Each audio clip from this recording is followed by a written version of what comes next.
قناة لف قرآن 81 تقدم للفقراء الذين أحصروا في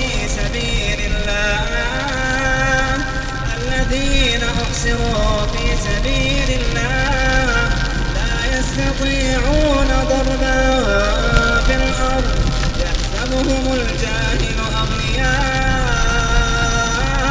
من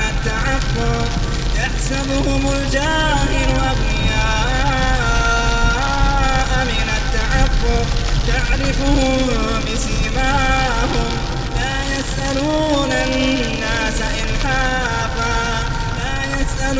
الناس إلحافا وما تنفقوا من خير فإن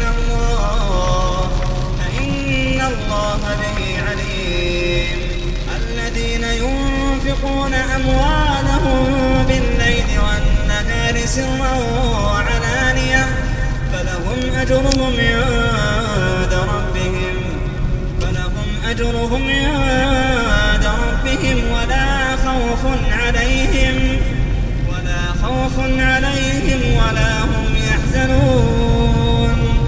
الذين يأكلون الربا لا يقومون إلا كما يقوم الذي يتخبطه الشيطان من المس ذلك بأنهم قالوا إنما البيع مثل الربا وأحل الله البيع وحرم الربا.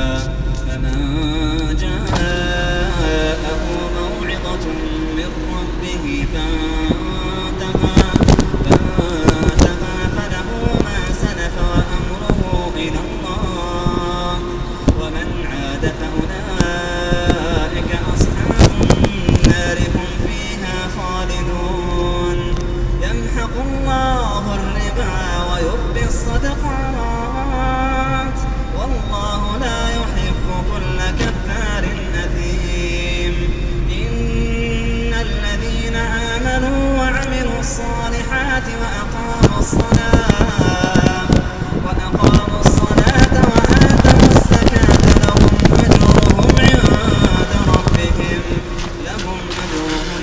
عند ربهم ولا خوف عليهم ولا هم يحزنون. يا أيها الذين آمنوا اتقوا الله وذروا ما بقي من الربا إن كنتم مؤمنين. فإن لم تفعلوا